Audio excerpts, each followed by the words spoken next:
Morning student. तो हम 11 class geography third lesson inter of the अर्थ, तो पृथ्वी की आंतरिक संरचना कैसे हुई तो उसके बारे में हम पढ़ रहे हैं सेकंड पार्ट।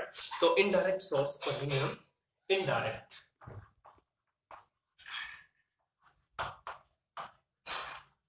सोर्सेस, अप्रत्यक्ष जो स्रोत है उससे हम जानकारी प्राप्त करेंगे कि कैसे जो पृथ्वी की जो आंतरिक संरचना किससे मिलकर बनी। तो analyse of the property of the matter and indirectly provides information about the inter.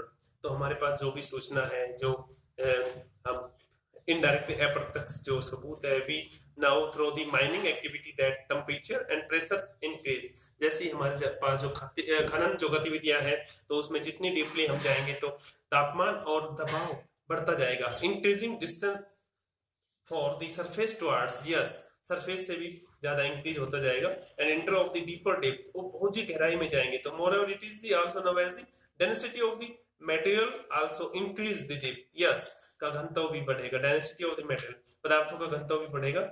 And possible to find the rate of change of these characterise, yes, और इसकी विशेषता भी बदलेगी। And knowing the total thickness of the earth, and scientists have estimated the value of the temperature, pressure and density of metal at different depth, yes, जो वैज्ञानिक है वो इसके मूल्य है, तापमान एंड दबाव एंड डेंसिटी संघनता पदार्थों की डिफरेंट डेप्थ, विभिन्न जो गहराई पे। The detail of these characterised by the reference of the layer of the inter the discuss later in this chapter, yes, हम आगे इसमें चर्चा करेंगे। तो another source of the information are the metals जो उल्काएं हैं, and that is time reach in the earth, and however it may be not the material the become available for the analyze the metals जो उल्काएं हैं is not from the inter of the earth, yes, प्राप्त नहीं होते हैं, पृथ्वी के आंतरिक भाग से प्राप्त नहीं होते हैं।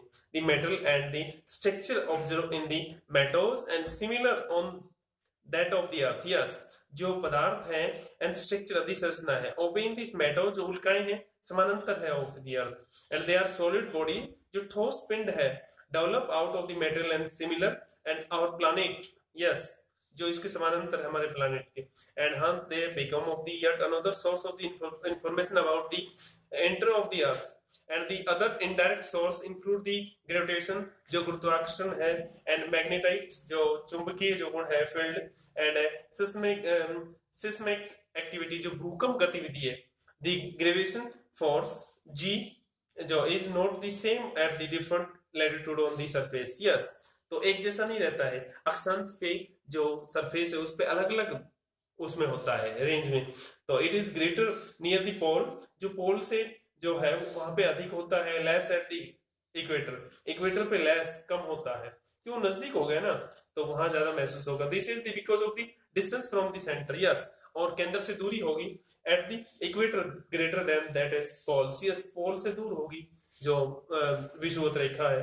The gravity value also different according to the mass of the material and even uneven distribution, असमान वितरण है मटेरियल जो पदार्थ है, अर्थ इन्फ्लुएंस द वैल्यू जो मूल्य है। Reading of the gravity at different place in the influenced by the many other factors. These reading are different from the expected value. Such as the difference is called the gravity anomaly, जो विसंगति है, जो गुरुत्वाकर्षण विसंगति है, and gravity anomalies give an information about the distribution of the mass of the material in the crust of the earth, yes, जो पृथ्वी की जो क्रस्ट है, लेयर है, उस पे द्रव्यमान जो बढ़ता है, एंड जो डिस्ट्रीब्यूशन वितरण है जो मास मेटल का पदार्थों का। मैग्नेटाइट जो सर्वेज है, आल्सो जो चुंबकीय जो सर्वेक्षण है, प्रोवाइड इंफॉर्मेशन जो हमें सूचना मिलती है about the distribution of the magnetite metal and crystal portion, and this provide information about the distribution of the metal in this part.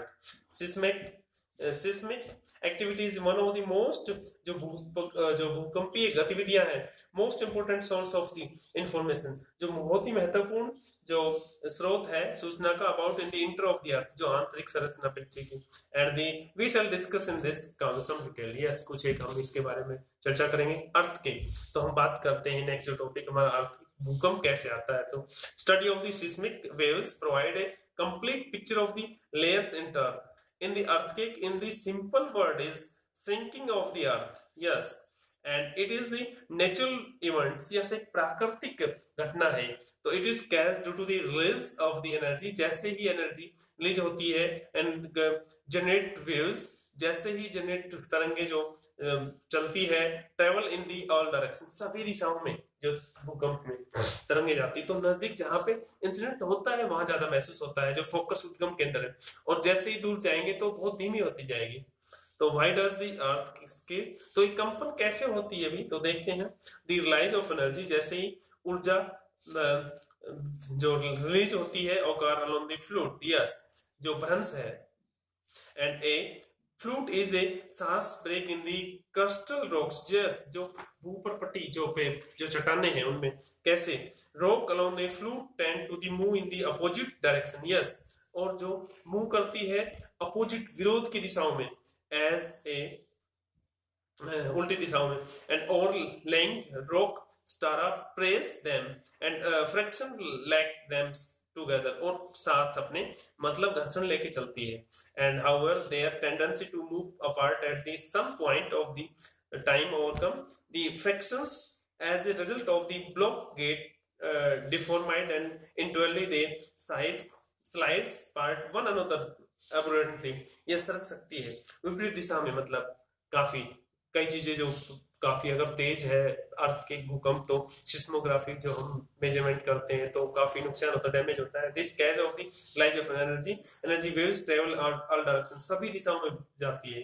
The point where the energy lies is the called, जो है focus on the earth के, yes, जो main जो है focus, जो उद्गम केंद्र जहां से मतलब भूकंप शुरू होता है, तो alternately it is called the hypocentre, yes, अवकेंद्र बोलते हैं इसको।